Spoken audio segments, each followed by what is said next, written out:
आजाद रहें। आप लोग इस मुल्क पाकिस्तान में अपनी अपनी इबादतगाहों, मस्जिदों या मंदिरों में जाने के लिए। ये शब्द थे मोहम्मद अली जिन्नाह के, जिन्होंने खुद धर्म के नाम पर देश का बंटवारा कराया और एक इस्लामिक स्टेट पाकिस्तान की नींव रखी। 14 अगस्त 1947 में आज़ादी के साथ ही जिन्नाह अपने भाषणों में पाकिस्तान को एक सेक्युलर देश बनाने की बात करते रहे, जहां हिंदू मुस्लिम सभी को इक्वल राइट्स मिल सके। लेकिन आज पाकिस्तान की सिचुएशन कुछ और ही हालत बयान करते हैं। Hindu protest, forced convergence, attack on Hindu temples, Hindu child marriages और हिंदू गॉड्स के मीम्स, ये कुछ ऐसी तस्वीरें हैं जो बताती है कि हिंदू माइनॉरिटीज की एक इस्लामिक स्टेट में क्या हालत है। 1947 में 20% पॉपुलेशन के साथ पाकिस्तान का दामन थामने वाले हिंदूज आज 2.1% पर सिमट कर रह गए हैं और इनके पास ना तो एक बेटर सोशल स्टेटस है और ना ही फाइनेंशियल सिक्योरिटीज। मगर सवाल ये उठता है कि पाकिस्तान में हिंदू की आबादी इतनी कम कैसे हो गई है? वहाँ रियल हिंदू माइनॉरिटी की आखिर क्या कंडीशन है? और ह्यूमन राइट्स की बात करने वाले पाकिस्तान में असल में माइनॉरिटीज के पास कितनी लिबर्टी है? पाकिस्तान में लगातार हिंदुओं पर जुल्म बढ़ते जा रहे हैं। पाकिस्तान के ग्रामीण इलाकों में 12-13 वर्ष की बच्चियों को दिन दहाड़े अगवा कर लिया जाता है। इसके बाद उन्हें इस्लाम अपनाने के लिए मजबूर किया जाता है।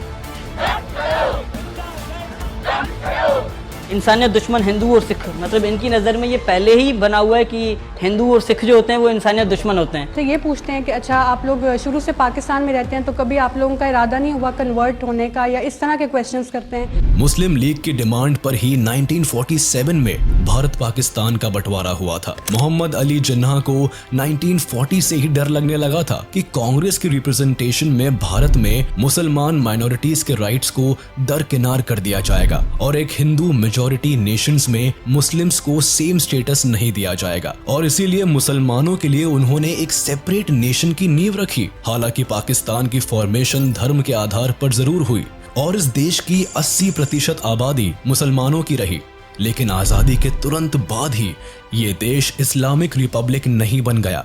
वहां देश के 20% माइनॉरिटी भी शामिल थे और पाकिस्तान को एक सेक्युलर देश घोषित कर दिया गया था। लेकिन परिस्थितियां ऐसी बनी कि पाकिस्तान एक इस्लामिक कंट्री बनता चला गया। साल 1956 में लियाकत अली खान के रिप्रेजेंटेशन में पाकिस्तान ने इस्लाम को ऑफिशियल स्टेट रिलीजन माना, लेकिन इस्लामिक लॉस को अडॉप्ट नहीं किया। साल 1948 में कई बार जिन्नाह भी अपनी स्पीच में सभी धर्म के पाकिस्तानी सिटीजन्स को एक बराबर करते रहे। उन्होंने ये भी कहा कि पाकिस्तान में हिंदू और मुस्लिम होना लोगों का पर्सनल फेथ है, देश की राजनीति से इसका कोई लेना देना नहीं है। जाहिर था कि वह अपनी ही आइडियोलॉजी के विपरीत पाकिस्तान को सेक्युलर भी रखना चाहते थे। लेकिन इंटरेस्टिंगली दूसरी तरफ सेंट्रल गवर्नमेंट में बड़ी पोजीशन में बैठे मोस्टली पॉलिटिकल लीडर्स मुस्लिम्स ही थे। प्राइम मिनिस्टर और प्रेसिडेंट जैसे इंपॉर्टेंट पोजीशन से हिंदू माइनॉरिटीज को कट ऑफ कर दिया गया था और देश की पॉलिटिक्स में माइनॉरिटीज का रिप्रेजेंटेशन ना के बराबर था। हम तो पाकिस्तान में प्राइम मिनिस्टर या चीफ ऑफ आर्मी मिनिस्टर बन ही नहीं सकते, हमारे लिए तो वो हक ही खत्म किया गया है ना। साल 1956 में पाकिस्तानी कॉन्स्टिट्यूशन के आर्टिकल 18 में हालांकि सभी लोगों को अपने धर्म को मानने, प्रैक्टिस करने और प्रोपगेट करने की अधिकार दिया गया, लेकिन अफसोस हिंदू माइनॉरिटीज के प्रति पाकिस्तान गवर्नमेंट का सेक्युलर और लिबरल बिहेवियर ज्यादा दिनों तक नहीं चल पाया। 1958 में मिलिट्री कूप करके जब अयूब खान पावर में आए तो उन्होंने 1956 के पाकिस्तानी कॉन्स्टिट्यूशन को रद्द करार दिया और 1962 में एक नए संविधान को पारित किया। अयूब खान एक सेक्युलर ख्याल वाले प्रेसिडेंट थे। उन्होंने इस्लामिक लॉज और कुरान की इज्जत तो की, लेकिन शुरुआत में पाकिस्तान को इस्लामिक देश बनने से बचाने की कोशिश की। उनके समय उन्होंने पाकिस्तान को रिपब्लिक ऑफ पाकिस्तान का नाम दिया। कॉन्स्टिट्यूशन से कुरान और सुन्ना का डायरेक्ट रेफरेंस भी हटा दिया। कॉन्स्टिट्यूशन से इस्लाम को अलग करने से पाकिस्तान में हल्ला मच गया। ये सेक्युलरिज्म कई पॉलिटिकल पार्टीज की आइडियोलॉजीज के अगेंस्ट था। इसीलिए 1963 में प्रेशर के चलते मजबूरन अयूब खान को कॉन्स्टिट्यूशन अमेंडमेंट के जरिए कुरान और सुन्ना को वापस लाना पड़ा और 1973 में एक बार फिर पाकिस्तान ने खुद को इस्लामिक स्टेट घोषित कर दिया। साथ ही 1970 और 1980s में माइनॉरिटीज से धर्म को प्रोपोगेट करने, मैनेज करने और इंस्टीट्यूशन बनाने की आजादी को भी छीन लिया। इस कदम से पाकिस्तान में बचा कुचा सेक्युलरिज्म भी खत्म हो गया। सत्ता में आने वाले सारे लीडर्स और लॉ मेकर्स कट्टर मुसलमान रहे। इसमें सबसे बड़ा नाम जिस पॉलिटिकल लीडर का रहा वो थे जिया उल हक, जिन्होंने पाकिस्तान की पॉलिटिक्स को इस्लामिक पॉलिटिक्स में बदल कर रख दिया। दरअसल जिया उल हक एक एक्सट्रीमिस्ट मुस्लिम लीडर था जिसकी नजरों में इस्लामिक कानून सबसे ऊंचे दर्जे पर था। जिया उल हक ने जुल्फिकार अली भुट्टो को चुनाव में हेर फेर करने का आरोप लगाया और ऑपरेशन फेयर प्ले नाम से एक मिलिट्री कूप करके भुट्टो को जेल में डलवा दिया और पाकिस्तान की गद्दी हड़प ली। जिया ने पाकिस्तानी अवाम से 90 दिनों के भीतर एक निष्पक्ष चुनाव करवाने का वादा किया, लेकिन इस कूप के बाद मिलिट्री हेड जिया उल हक अपने मरने तक पाकिस्तान के प्रेसिडेंट बने रहे और खुद को पाकिस्तान का डिक्टेटर घोषित कर दिया। जिया उल हक वो मिलिट्री डिक्टेटर रहे जिन्होंने लोगों के दिलों में अपनी जगह बनाने के लिए इस्लाम का इस्तेमाल किया। 1977 में सत्ता में आते ही उन्होंने मार्शल लॉ डिक्लेयर कर दिया और फॉर्मर प्रेसिडेंट जुल्फिकार अली भुट्टो को फांसी पर चढ़ा दिया। जिया उल हक इतने कट्टर आइडियोलॉजी से इंस्पायर्ड थे कि इन्होंने कॉन्स्टिट्यूशन से सभी लिबरल लॉज को हटा दिया, सेक्युलरिज्म को खत्म कर दिया और ये पहले नेता रहे जिन्होंने पाकिस्तान में इस्लामिक लॉज को इंट्रोड्यूस किया। जिया उल हक ने लोगों को यकीन दिलाया कि देश की तमाम प्रॉब्लम्स केवल इस्लाम से सुलझ सकती है और इसीलिए उन्होंने देश में शरिया लॉज को लागू किया, जिसके अंतर्गत छोटी से छोटी गलती के लिए उन्होंने लोगों के सर काटने, हाथ काटने और पैर काटने जैसी सजाओं को कॉमनली इंट्रोड्यूस कर दिया। इसकी प्रेसिडेंसी में इस्लामिस्ट लोगों को कट्टरवाद की तरफ ढकेला, लोगों को सरेआम फांसियां दी गई, गलती होने पर सरेआम मुजरिमों को पत्थर मारना और ब्रूटल सजा देना आम हो गया। Nobody is above the law according to my conviction. लोग अपने धर्म को छोड़कर दूसरे धर्म की तरफ इंटॉलरेंट होना शुरू हो गए और ऐसा करने में सबसे बड़ा रोल निभाया पाकिस्तान के एजुकेशनल इंस्टीट्यूशंस ने, जिसने हिंदुओं को ठग, चोर और गद्दार की परिभाषा दे डाली। साथ ही हिंदुओं को मुसलमान का सबसे बड़ा दुश्मन बताया गया। इस जहर ने न केवल भारत में रह रहे हिंदुओं के खिलाफ काम किया बल्कि पाकिस्तान में रह रहे हिंदुओं के स्टेटस को भी गिरा दिया। साल 1970 से ही पाकिस्तान गवर्नमेंट ने लोगों में नेशनलिज्म की भावना को उजागर करने के लिए न केवल इतिहास को गलत तरीके से पोर्ट्रे किया बल्कि अल्लाह को ग्रेटेस्ट पावर दिखाने के लिए क्रिश्चियन हिंदू रिलीजन के प्रति हेट को प्रमोट किया। पाकिस्तान की प्राइमरी और सेकेंडरी स्कूल टेक्स्ट बुक्स में कई इंसिडेंट्स के तहत ये क्लियरली कहा गया कि सिख और हिंदू इंसानियत के सबसे बड़े दुश्मन है और आजादी के समय हिंदुओं ने मुसलमानों के साथ गद्दारी की, जालसाजी की और कई मुसलमानों का कत्लेआम किया। इसीलिए पाकिस्तानी होने के लिए किसी भी इंसान का मुसलमान होना जरूरी है। इसके अलावा कई पाकिस्तानी मैगजीन्स में हिंदूज को विलेंस के रूप में भी प्रमोट किया गया, जिससे पाकिस्तानी समाज का माइनॉरिटीज की तरफ नजरिया बदलता चला गया। सरप्राइजिंगली पाकिस्तान की टेक्स्ट बुक्स में आज भी ज्यादा कुछ सुधार नहीं हुआ है। खुद US commission on international religious freedom की रिपोर्ट मानती है कि पाकिस्तान की टेक्स्ट बुक्स रिलीजियसली बायस्ड है। ये न केवल हिंदू धर्म बल्कि क्रिश्चियनिटी को भी इंफीरियर दिखाती है, जिसके चलते लाखों पाकिस्तानी बच्चे दूसरे धर्म के खिलाफ इंटॉलरेंट बनते हैं।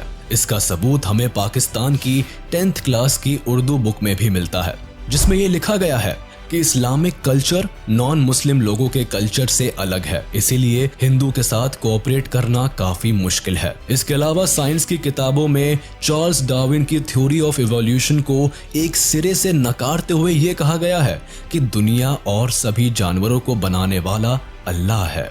Teaching intolerance in Pakistan, religious bias in public school textbooks. Certain passages, for example, implied that Christians and Hindus are inferior, unpatriotic outsiders. Hindus as Indians rather than Pakistanis, and therefore Pakistan's enemy. इस्लाम और पाकिस्तान को connected दिखाने के लिए childhood से ही बच्चों के दिलों में दूसरे धर्म के प्रति नफरत भरने का सिलसिला पाकिस्तान में बहुत पहले ही शुरू हो गया था। तभी तो ये देश जिया उल हक की मौत के बाद भी इस्लामाइजेशन की तरफ बढ़ता रहा। सत्ता में कई लीडर्स आए गए, लेकिन किसी ने भी जिया उल हक के शरिया लॉ और कोर्ट को नहीं हटाया। आज भी फेडरल शरीयत कोर्ट ऑफ पाकिस्तान लागू है और वक्त के साथ पाकिस्तान तेजी से इस्लामिजेशन की तरफ ही बढ़ रहा है, जबकि दूसरे रिलीजन का सप्रेशन आज भी पाकिस्तान में जारी है। पाकिस्तान में बढ़ती रिलीजियस इंटॉलरेंस का सामना केवल माइनॉरिटीज को ही नहीं करना पड़ा है, बल्कि कई हिंदू टेम्पल्स को भी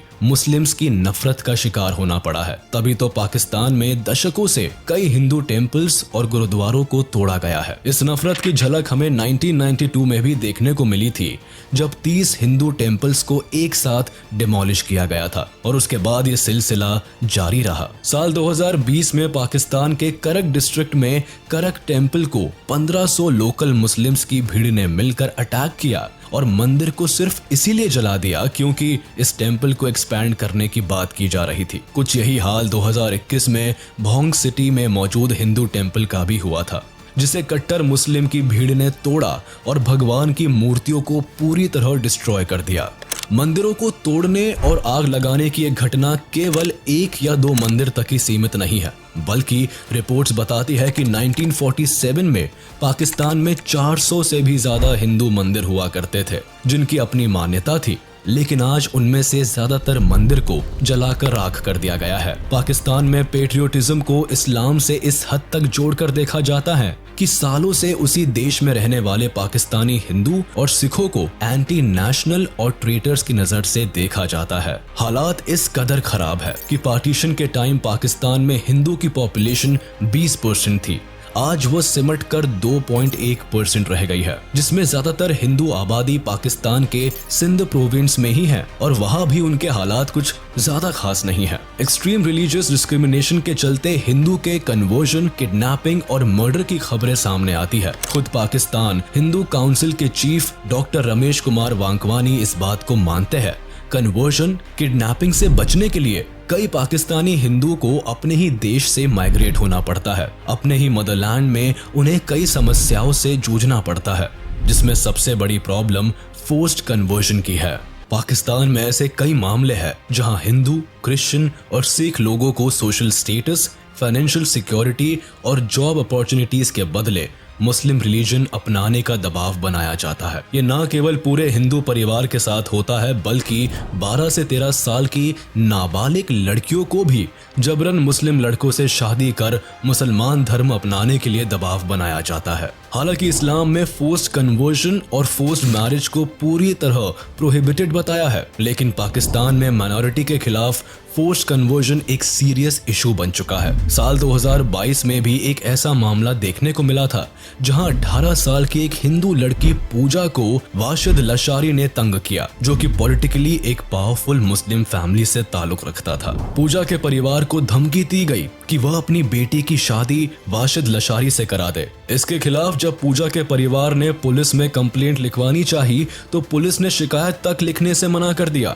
जिसके बाद वाशिद जोर जबरदस्ती पूजा के घर आ गया और शादी से इनकार करने पर वाशिद ने पूजा की जान ले ली। ये एक अकेला मामला नहीं है जहां हिंदू माइनॉरिटीज को जोर जबरदस्ती सप्रेस किया जाता है। रिंकल कुमारी नाम की एक और लड़की का केस सुनने को मिलता है, जिसे फोर्सली इस्लाम में कन्वर्ट करके नवीद शाह से उसकी शादी करा दी गई, जिनकी पहले से ही बीवी और बच्चे थे। ऐसा ही एक मामला twin sisters Reena and Raveena का भी है, जिन्हें किडनैप कर लिया गया था, फिर उन्हें जबरन इस्लाम में कन्वर्ट करके उनकी शादी मुसलमान लड़कों से करवा दी गई, जो पहले से ही शादीशुदा थे और उनके बच्चे भी थे।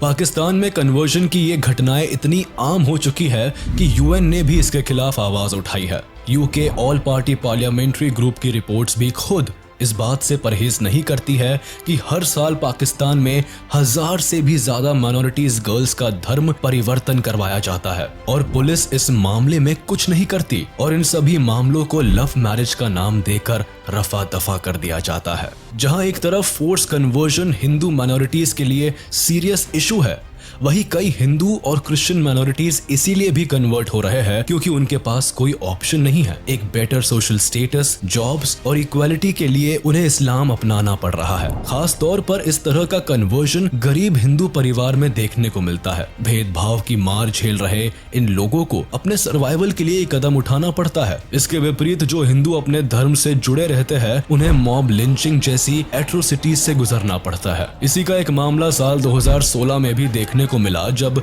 पाकिस्तान के घोटकी डिस्ट्रिक्ट में गोकुल दास नाम के एक आदमी को पुलिस ने बुरी तरह पीट दिया। गोकुल की गलती इतनी थी कि वह रमजान के महीने में दिन में बिरयानी खा रहा था। मार्च 2023 में भी एक हिंदू शॉपकीपर को इसीलिए पीटा गया क्योंकि रमजान के महीने में वह डिलीवरी के लिए खाना प्रिपेयर कर रहा था। पिछले साल भी पूरी भीड़ एक हिंदू आदमी पर इसलिए कूद पड़ी क्योंकि उस पर आरोप था कि वह आदमी कुरान की इंसल्ट कर रहा था। हिंदू के खिलाफ अत्याचार के ऐसे एक नहीं बल्कि कई मामले हैं जिन पर पाकिस्तान सरकार भी चुप्पी साध लेती है। पाकिस्तान कॉन्स्टिट्यूशन में ब्लास्फेमी लॉ पहले से ही बने हुए हैं जिन्हें अक्सर माइनॉरिटीज के अगेंस्ट इस्तेमाल किया जाता है। इन लॉज के अंतर्गत अगर कोई किसी भी रूप में इस्लाम की इंसल्ट करता है तो इसकी सजा जेल नहीं बल्कि सजाए मौत हो सकती है। इसी लॉ की तर्ज पर माइनॉरिटीज के साथ होने वाले अत्याचारों पर सरकार भी चुप्पी साध लेती है। जाहिर है पाकिस्तान में सबसे बड़ा वोट बैंक इस्लाम मेजॉरिटी ग्रुप का है और इस्लामिक लोगों को खफा करना किसी भी पॉलिटिकल पार्टी के इंटरेस्ट के खिलाफ हो सकता है। इसीलिए 2023 में ब्लास्फेमी कानून को और भी स्ट्रिक्ट कर दिया गया है जिसकी वजह से माइनॉरिटीज के खिलाफ होने वाली